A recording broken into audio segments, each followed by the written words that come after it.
My name is Chris Jeffrey. My history in organisations has been in human resources. Since retiring from organisations, I'm now working part-time for COTA, WA, Council on the Ageing. This is an advocacy group for older people, and our prime aim is to try to get the best deal, if you like, for older people. So we try to impact on and influence government policy. That's our main reason for existing. My role is part-time in this organisation, and I'm working in the policy area.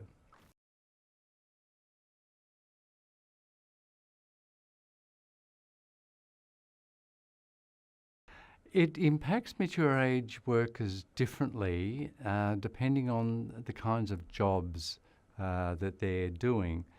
So for white-collar people, this won't have a huge impact, and they're not particularly fussed about it.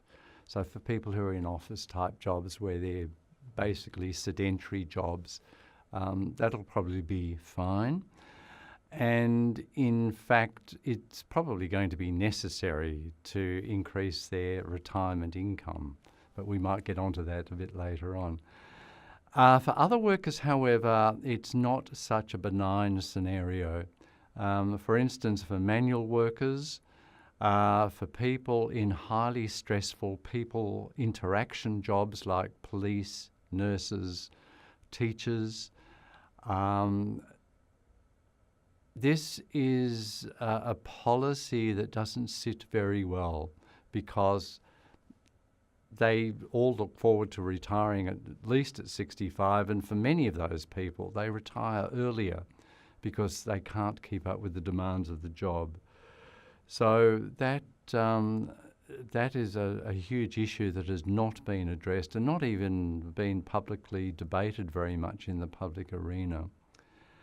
And one other thing impacting on this, of course, is the cap on superannuation at 1.6 million. Now, that might sound like a lot of money to a lot of people, and it is, but it does lessen the attraction of staying on at work as long as you can.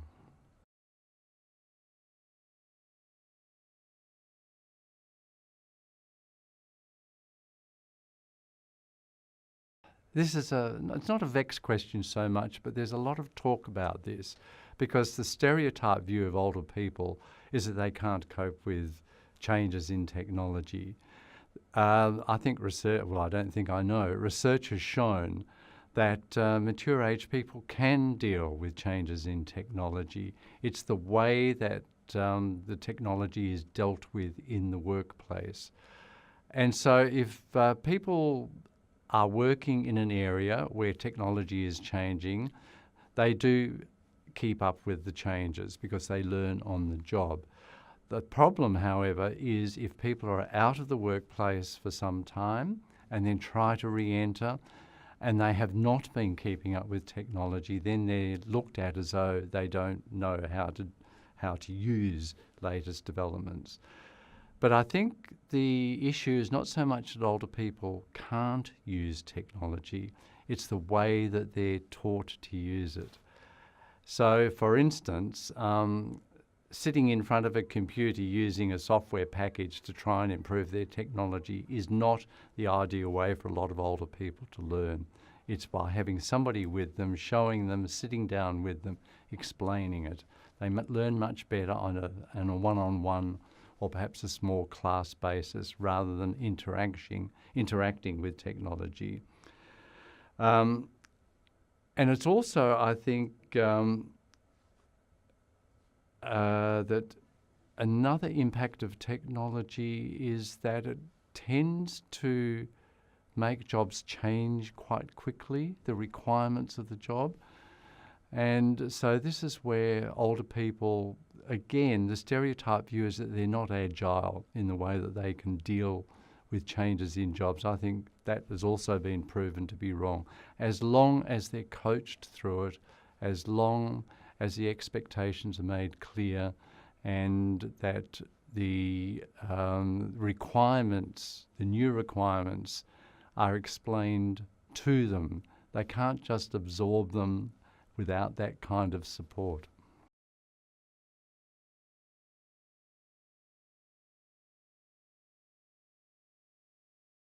This is a really interesting question because I'm working in such a workforce now. We've recently hired much younger people. In fact, an ex-Curtin student who's in his 20s.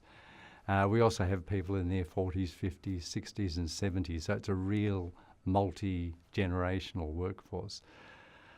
I think the benefits are manifold, and I think for both, for the older person and the younger person. In terms of harnessing the benefits of older people, I think this can be done in several ways. One is to, when older people want to shed their responsibility, and this is a common feature for people as they age in the workplace. I think, no, I don't want to be responsible for 100, 200, 300 staff. I'd like to take a step back or a step sideways and have my skills used differently. And this can be done through mentoring programs, through stepping down to a lower level position, if you like, through formal and informal knowledge sharing. Very successful practices that are used in some organisations are the kind of the lunchtime informal forums where you just sit down over a sandwich and talk about the jobs and the work and the experience of the older person in dealing with similar problems and so on. And that then exposes the older person to a younger person's view, well, maybe we could do it this way. And so it's a learning process for both.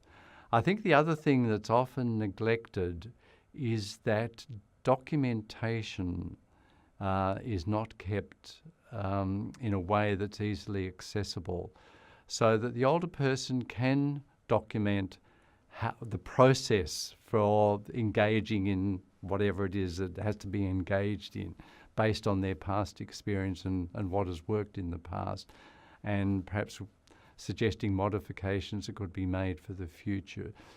And very often we hear when people go into organisations, well, how did you do that? What was the past history of that initiative?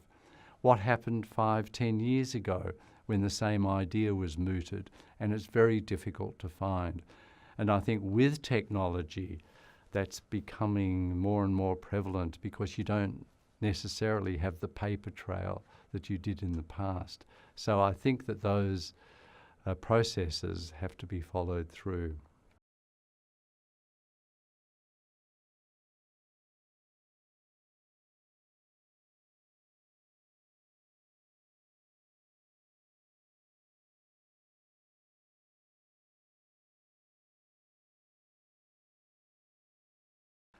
I think a real impediment is I guess, attitudes to older workers. And maybe older workers bring this on themselves sometimes. It's not just a one-way street.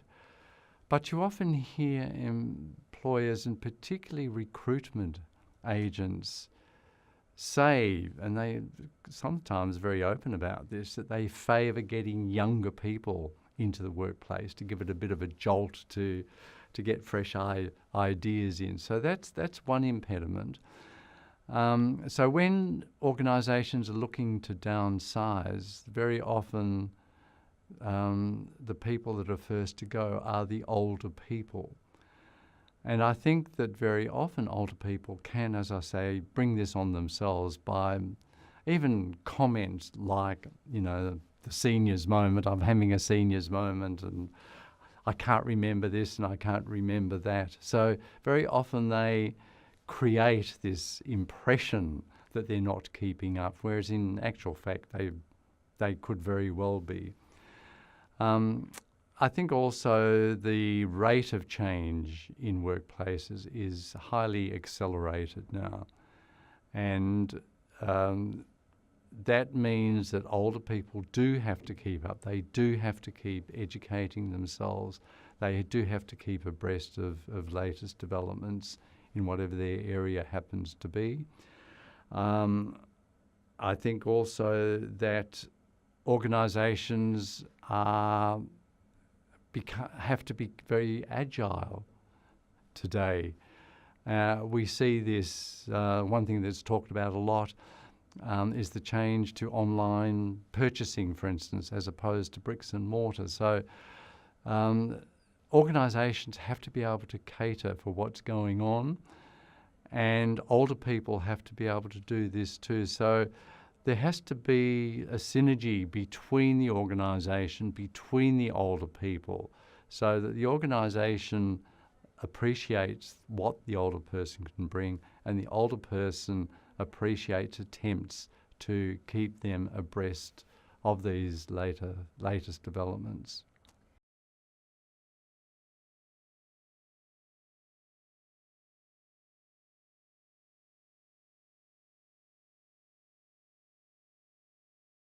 This is a real problem. It's a real problem. And you don't even have to be very old. You mentioned earlier on, we're talking about 45 plus.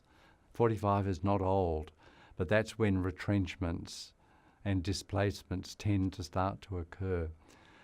The issue is huge. It is absolutely massive. And we see this all the time. Older people find it very difficult to get back into the paid workforce.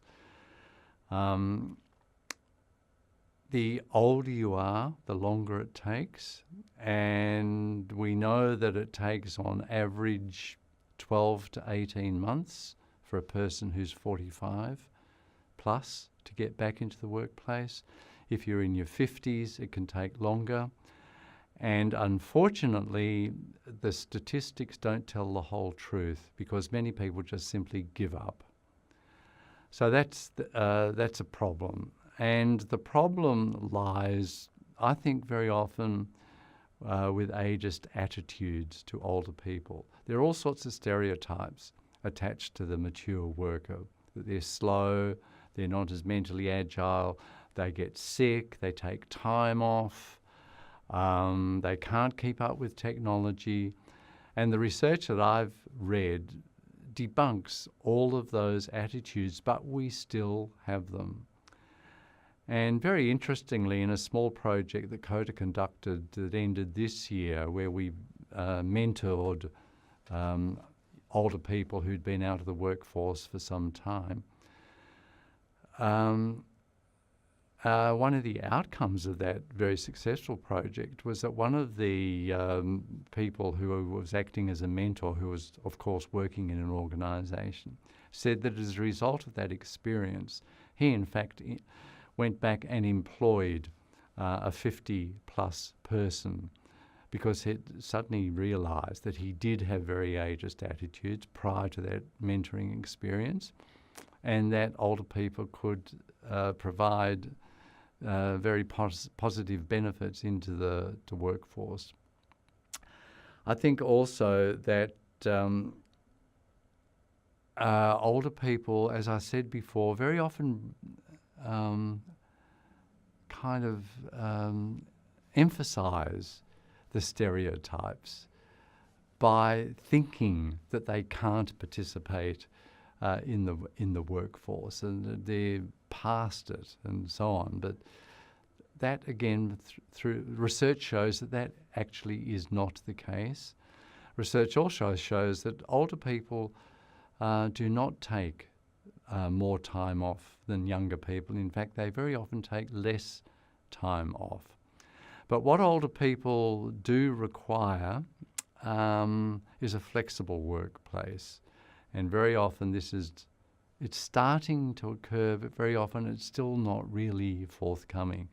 Many organisations still think a flexible workplace means that you can work from home sometimes.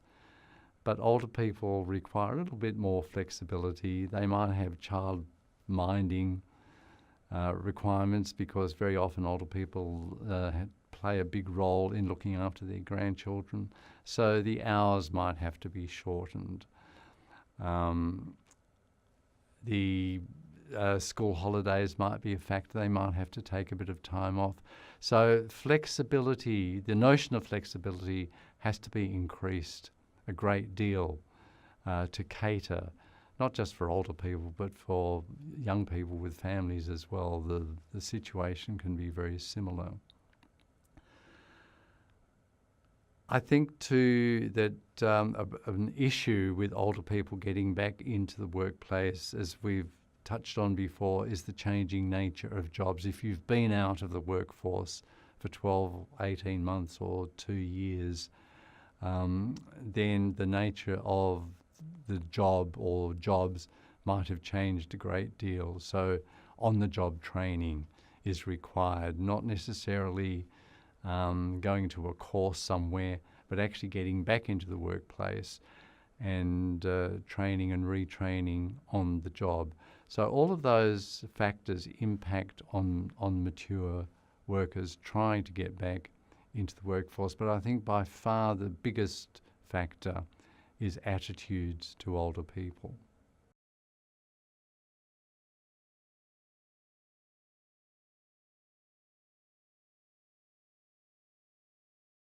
I think that it's starting to occur and probably will gain momentum, but apart from the flexibility in working hours, if you like, and working arrangements, a lot of younger workers are requiring that the emphasis should not be on whether you're in at the office at 8 a.m. and don't leave till 6 or 7, but on the outcomes, on your output. And a lot of younger people are saying, well, I much prefer to work at home. I much prefer to leave early and do something at 10 p.m. at night when I've had a bit of a rest and done other things I need to do. And I think older people are the same, although they're more attuned to the normal work hours.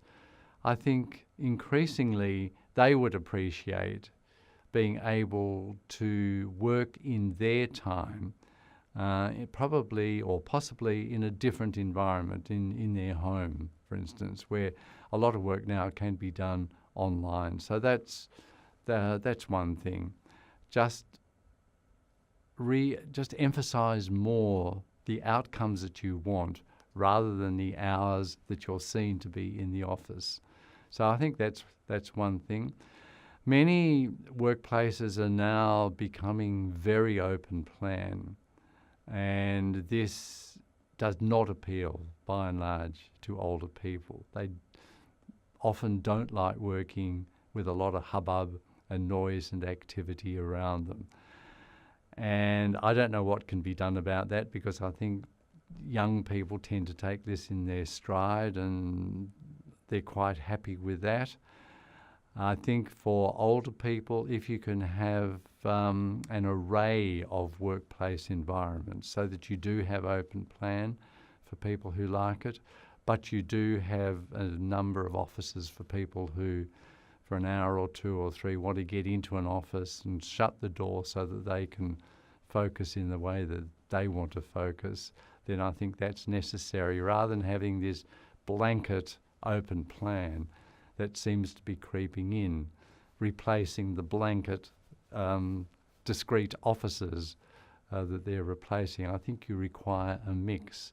So it all gets back, I think, in terms of flexibility and retaining older people, flexibility in everything that you do, so that you don't just go holus bolus into one way of doing things. Yes, we'll all work at home.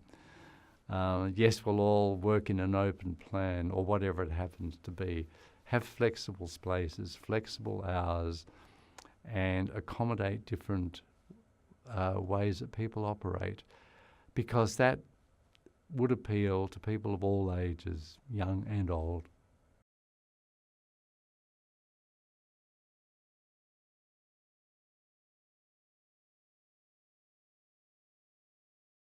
Well, the aged care sector employment arena is massively expanding. There are huge shortages already, and we know there are going to be huge shortages in the future. And that will require a multi-skilled workforce. So it does require older people who by and large can empathise with other older people. And it's interesting that older people say over and over again, with some exceptions, they actually prefer interacting with older people because they feel as though they're understood better. And I think that there are all sorts of jobs that are going to be available in the aged care sector, because increasingly, particularly as the baby boomers age, they're very demanding as a sector, if you like, and they require certain standards and they require a certain amount of attention. They're not going to sit in a room quietly and accept whatever's given to them, which has happened in the past, unfortunately. And the Royal Commission is showing some of the awful things that have gone on with that model, where people are isolated in rooms and not interacting with others. So there's those opportunities. I think there are opportunities in all sorts of service areas, and it's interesting if you go overseas, for instance, and you look at the people who are working in restaurants.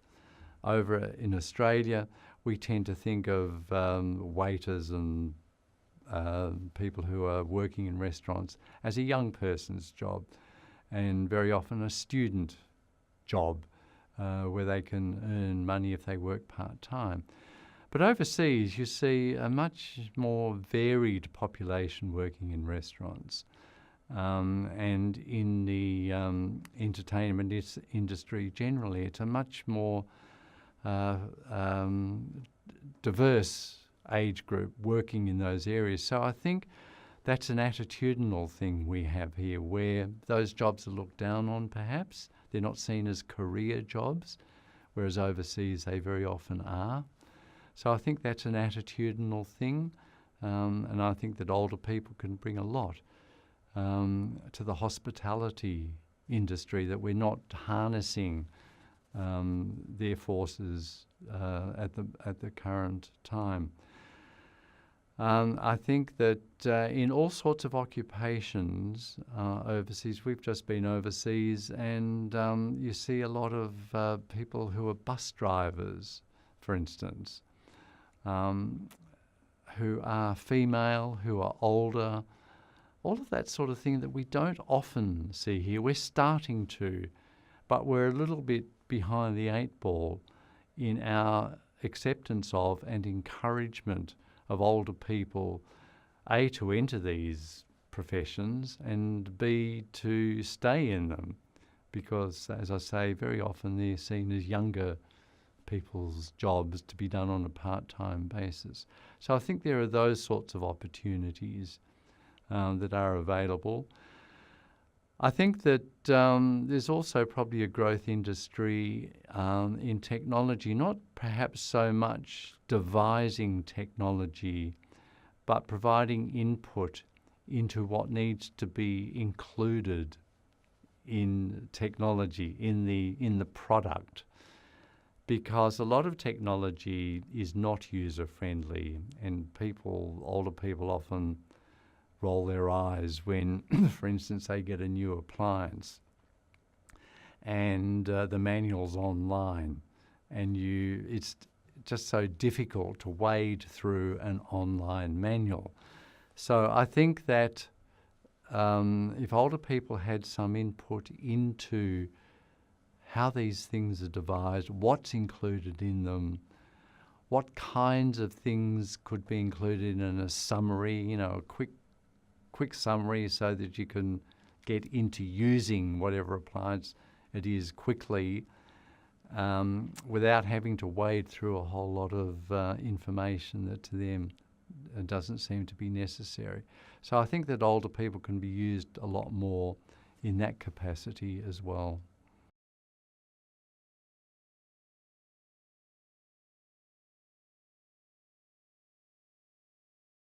I think one of the key ways to do this is to enable the younger worker and the older worker to interact a great deal.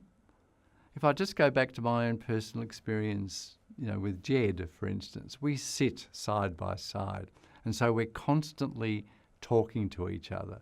Now, if we were separated and I had to meet with Jed in a more formal situation and say, well, look, we're going to talk about A, B, or C, it would be very different. But because we can constantly talk to each other, a lot of this education, if you like, on both sides happens incidentally.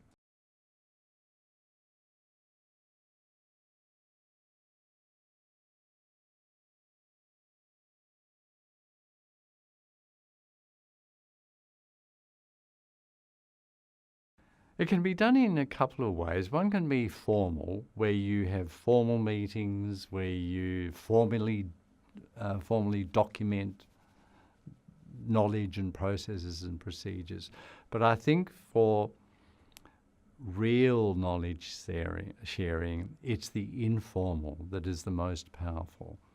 And in my own experience, for instance, I'm sitting side by side with our young employee, Jed, and we interact all day long. It's very incidental.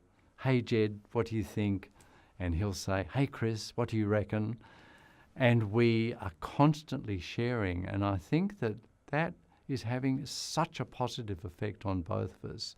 Because what I've come to appreciate is the quickness of Jed. Young people do things so quickly, and they latch onto things very quickly. So you don't have to go into great detail. Ah, yeah, got it. And he can benefit from my experience, because a lot of older people, they don't know it, but what they have built up is an intuition about things. They just know. No, we can't put that in because blah, blah, blah. And it forces you to articulate. For instance, we're just in the process of doing our pre-budget submission to the state government for funding. And I think that's been a real learning exercise for Jed, because I'm able to say to him, well, no, if we've asked for X amount of dollars for this, we can't really ask for another 2X for that. They'll just take one look at it and throw the whole thing away. We've got to be judicious in what we ask for and really set our priorities. So it's this informal working together that I think impacts. Whereas if we were not working together and I had to meet with Jed, it wouldn't be nearly as powerful and wouldn't get embedded in his thinking or in my thinking. So I think that is probably the best way to pass this tacit knowledge from one to another. It's done in that informal way. And I think that if you work in an office that's open plan, and this is an advantage of an open plan, is that you can do this with several people as well, not just one at a time. And we've also had that experience where I've been talking to Jed, someone's overheard a bit of it and say, what does that mean? Or can you enlarge on that? So that's an advantage of an open plan situation. But I think that the informal ways are by far the best, and they do suit older people as well, because we like to talk to people and to get their opinions as well, because we learn as much from them.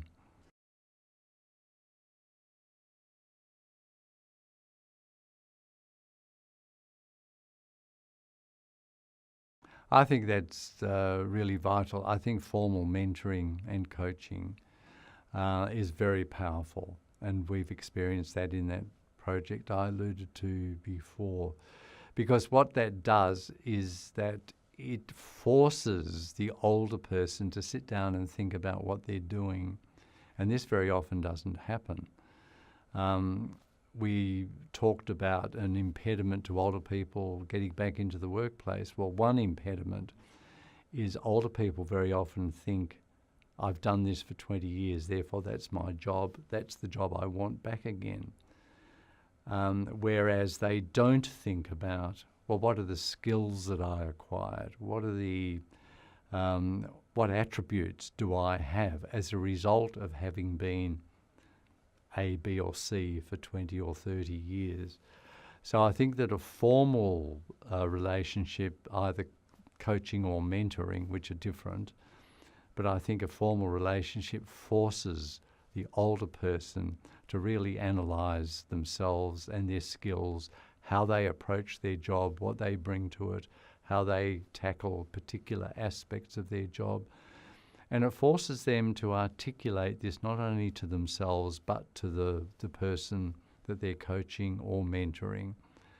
And I think that that degree of formality is very powerful. But I think succession planning and the passing of knowledge has to be a combination of that formal kind of structure and the informal. And very often the informal, I think, is just as powerful or even more powerful. But it shouldn't replace the formal.